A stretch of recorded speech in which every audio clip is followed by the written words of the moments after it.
Okay, this is the book Winning by Tim Grover. Ooh, can't see it there. Um, the second chapter is the language of winning. Um, so we're gonna read that chapter. If you're the kind of person who needs to get pumped up, if you motivate yourself and others by yelling, "Let's do this," and "You got this." If you frequently announce on social media that you crushed it and killed it and nailed it, this is going to hurt. I don't care. I'm just letting you know. Winning has its own language and it doesn't speak bullshit. Everyone is not legend or a beast. Every event or interview is not epic and life changing. Every athlete who plays well in the first game of the season is not necessarily going to be a problem for the league or anyone else. Everyone's driving a Ferrari is not on fire.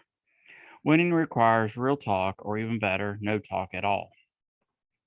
For example, in the language of winning, there is no talk about motivation. Motivation is entry level, the temporary rush you get from too much frosting. It's that incredible riptide of artificial power and passion and ravenous energy right before it wears off and you're suddenly face planted on the hard cold, wondering what the hell happened. Motivation for those who haven't decided whether to commit to their goals or how much time, effort, and life they're willing to invest to achieve them. I'm not measuring their level of success. Someone can be broke or out of work or overweight or in bad situation and extremely motivated to charge that. I'm not talking about need to have others push them into action with a swift kick in the ass. I don't work with clients who need that kick in the ass. If you come to me, I need to know you're ready, that you've already kicking your own ass and you're ready for me for more. Likewise, I'm not a motivational speaker. I don't write motivational books. I don't want to fire you up. That's your job. My job is to make your greatest achievements and build on them. I want to speak to you in the language that makes your best work and make it better. That's the language of winning. So if you expect this book to be about the glory of championship rings and medals and trophies and plaques on the wall, if you're here for poetry about how you got this and everyone is a winner, you picked the wrong book. There are no backslaps or participation trophies here. There are no rewards for showing up. I'm not going to tell you what to wear to the parade. This is about what you'll go through in the race to greatness. It's about the blood on your hands from a tug of war with a ghost you can't see, up to your ankles in shit surrounded by others, trying to bury you in it. The unbearable loneliness and exhaustion, the intense fear of what's headed for you and what isn't. If that sounds abnormal, then I'm doing my job here. Ask anyone who has actually won something in sports or business or anywhere. You have to compete with others and with yourself, and they'll tell you the same thing. There's nothing normal about winning. If you need normal, if you need to fit in in, be prepared for a long stay in the middle of the pack. Winning requires you to be different, and different scares people. So if you're worried about what others will say, the long-term effects, the sacrifices you make, the sleep you lose, your family being angry, I can't help you with that. There's nothing typical about the lifestyle and choices you'll have to make. Winning is aside all of us, but for most, that's where it will stay, trapped under a lifetime of fear and worry and doubt. The rate the race to greatness has no rules to protect you. Nothing you say you're going to lose. You're not going to get hurt. You're not going to do all this work for nothing. There's no guarantee it will be fair. Most likely it will not be fair. You'll lose at the buzzer. You'll lose to someone who didn't work as hard as you did. You'll lose on a bad call or a bad play.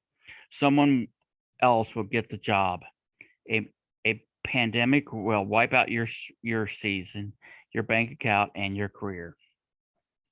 Yet the prize at the end of the race remains so compelling, so addictive, so gorgeous.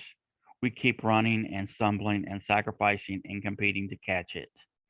Winning will do everything possible to keep you from catching it. But if you do, if you earn a seat at the magnificent table and you're finally included in the conversation, be prepared for two things. One, winning will give you the chair with one broken leg so you can never get comfortable. And two, you better be able to speak its language. The way you talk about winning has everything to do with whether you'll achieve it and keep it. You want to take the vocabulary test I give my clients? It's short. Describe winning in one word. That's it. What does winning feel to you? What does it represent? One word. Take a minute and jot down your first response. You can be honest. This is between you and you. I'm not giving out prizes here. I've asked this to countless athletes and business professions and other individuals I work with, and the responses are always revealing. Here are some of the most common answers: glorious, euphoric, successful, domination, achievement, power, satisfaction, trump, awesome, amazing. Not bad answers. If your answer was on that list, you fit right in with the majority, if that's where you want to be. Of course, anyone can fit in. Excellence stands out. Let me share you with some of the answers I've heard from the greats, not just the sports, but from the business world as well. Uncivilized, hard, nasty, unpolished, dirty, rough, unforgiving, unapologetic, uninhibited, Kobe, everything. Some people will stare into space thinking about the abnormalities of the question. Some get emotional. Some just shake their heads. How do you define one thing that has consummated and defined your entire life? I never asked MJ, I'm sorry, but he answered it anyway in The Last Dance. In this one moment, he summed up everything he learned, everything he worked for, everything he knew about his lifelong partnership with winning. His answer is more than a word, but worth every one. I pulled people along when they didn't want to be pulled. I challenged people when they didn't want to be challenged, and I earned the right because my teammates who came after me didn't endure all the things I had endured.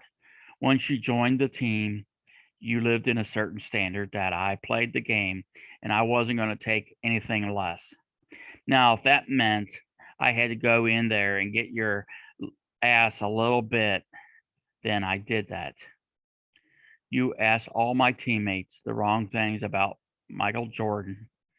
Was he never asked me to do something that he didn't fucking do. When people see this, they're going to say, well, he really wasn't a nice guy. He may have been a tyrant. Well, that's you because you never won anything. I wanted to win, but I wanted them to win, and part of that as well. Look, I don't have to do this. I am only doing it because it is who I am. That's how I play. I played the game. That was my mentality. If you don't want to play that way, don't play that way. And then famously, break.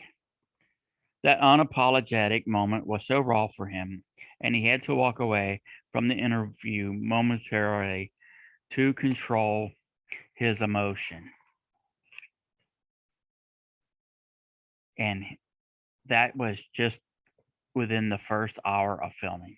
Yes, winning is a glorious and amazing, powerful and awesome, and all those things. No one can deny that.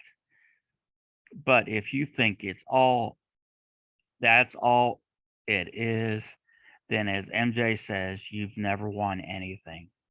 It's the punishment he took from his other teams before evaluating himself to become the greatest to ever play the game. The years of relentless pressure and scrutiny of everything he did. The single minded focus on one thing, winning championships, not just for himself, but for everyone around him. It's Kobe tearing his Achilles, but refusing to go to the locker room until he shot and made two free throws. The infamous 4 a.m. trips to the gym to put up shots until he could master the shot he missed. The night before, the countless hours alone in the dark, replaying every game and practicing in his mind. It's Dwayne Wade fighting his way back from surgeries on his knee and his shoulder that could have ended the career of most players. To win two more NBA championships, to go with one already, as well as Olympic gold medal. With the 208 United States men's basketball team, which he led in scoring. It's Larry Bird playing through a debilitating back pain. All the greats of the Jordan era: Charles Barkley, Patrick Ewing, Dominic Wilkins, John Stockton, Carl Malone, Clyde Drexler, realizing they could never win as long as MJ was in the race. That unforgiving race. Winning can be glorious, but it can also fuck you up. Think about the great achievers you know, the winners, the cleaners. Think about yourself. What have you gone through to get where you are? What's still ahead of you and unseen? Does it look like glory and triumph? If it does, your race is done. I congratulate you. Now, please step out of the way because the rest of us have work to do. Look at these definitions of winning again: uncivilized, hard, nasty, unpolished, dirty, rough, unforgiving, unapologetic, uninhibited, everything. If that describes your journey and how you attack your goals, we are speaking in the same language. This book is about grit, not glamour. If your image matters more than your results, if you need to look at a certain way to impress others, if fake it till you make it is your strategy for success, if you need approval to be the one you really are, you're going to struggle. If you're working together, I don't need to be civilized and polite. I need you to be hard, resilient, focused, truthful. All I truthfully, I want you to complete isolated in your mind, trusting your own voice and instincts to protect you from yourself and others. I want to see you flex the most important muscle in your race to greatness, the one no one sees but you. I don't give a fuck muscle. We'll be working on that a lot in these pages. I need you to have a coat of Teflon so nothing sticks to you and nothing gets in. The more you allow others to get under your skin, so every comment feels like criticism and every criticism makes you lash out, the more that protective coating will wear away until the outer shell begins to become soft and weak. It goes without saying, winning has zero tolerance for soft and weak. The greats know how to put on a different face in certain situations that require it and take it off when that matters. MJ was polite and polished and said the right thing with his sponsors and audience and interviewers, but put him in his own environment, in the gym, on the court. The guy, the real guy, came out. No ambitions, no limitations on what he would say or do to get his message across. Winning ignites a self-conscious aware that others are watching. It's a lot easier to move under the radar when no one knows you and no one is paying attention. You can mess up and be rough and get dirty because no one even knows you're there. But as soon as you start to win and others start to notice, you, you're suddenly aware that you are being observed, you're being judged. You worry that others will discover your flaw and weakness, and you start hiding your true personality. So you can be a good role model and a good citizen and a leader that others can respect. There is nothing wrong with that. But if you do it at the expense of being who you really are, making decisions that really please others instead of pleasing yourself, you're not going to be in that position very long. When you start apologizing for who you are, you stop growing and you stop winning permanently. The more you win, the more others will try to inhibit your growth, tell you to slow down, stay in your lane, and they'll try to keep you in that one lane to control you. But winning is about choosing any lane, changing lanes when you need to, and navigate each with equal skill with an extra gear no one anticipated. Winners speak a language that doesn't make sense to those who haven't experienced it.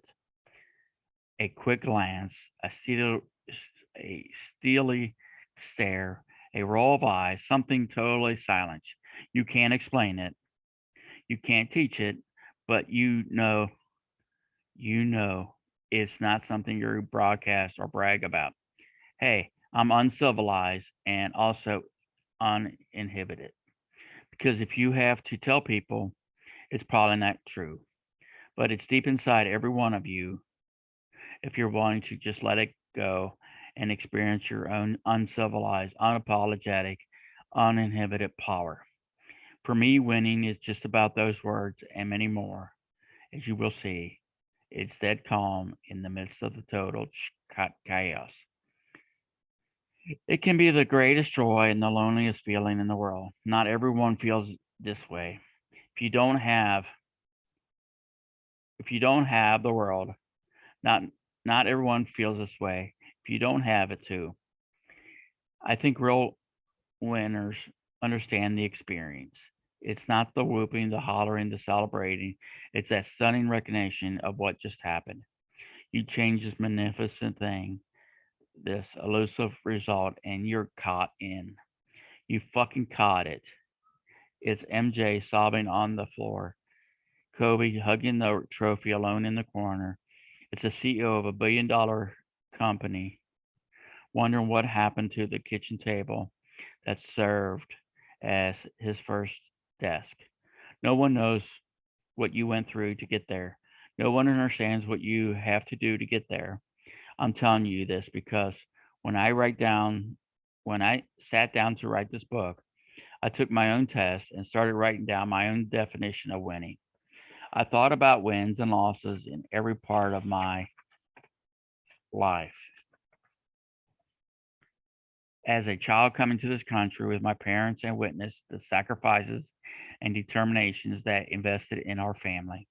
As a kid dreaming of playing in the NBA, losing my dream to an injury, and admitting to myself that I wasn't good enough as a young man with a vision of helping professional athletes and having the greatest competitor in history become my first pro client as a trainer and a coach to some of the history's greatest champions, as CEO of the world's most respected sports performance business, as an author and speaker, and above all else, a father. Winning has been my mentor and execution of my greatest ally and most formidable enemy. It's a puzzle of infinite pieces that doesn't fit together, some suspiciously missing, and no picture to show the puzzle will look like if you ever finish. It's a black hole of desire and greed, insatiable hunger, a careless lover who draws you in and then tells you you're back on the market. I've looked I've looked winning in the eye long enough to see it wink and turn its back. I've been foolish enough to say, see you next year. only to hear it whisper, "We'll see." I've seen what it can do for people and to people. What has it done for you? What has it done to you? Michael rarely speaks about it, and Kobe can't, but they spoke to me in discussions and debates no one else heard or saw. Confining things you haven't read in interviews or children's books. I still study both of them and often continue those conversations in my mind.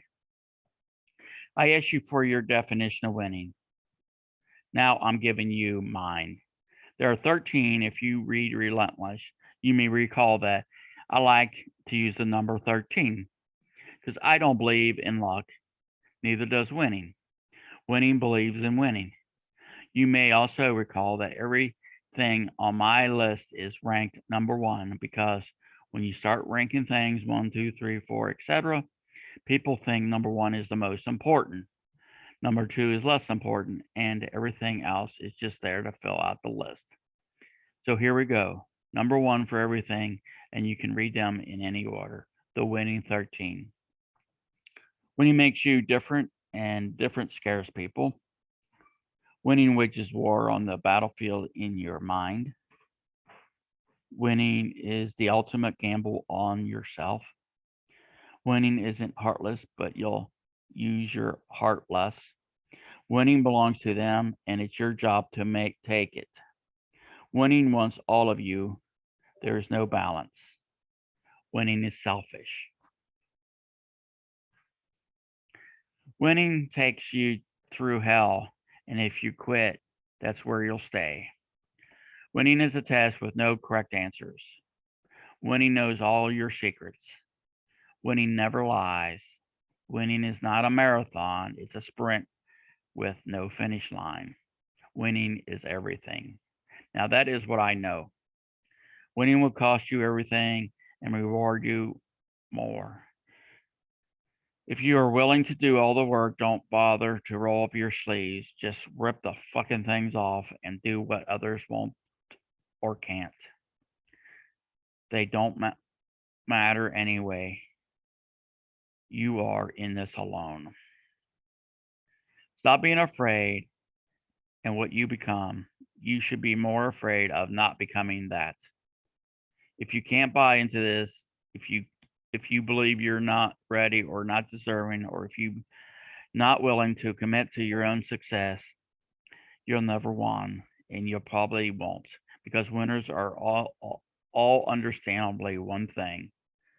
There's a price to pay, and you must pay it. That's the end of that chapter.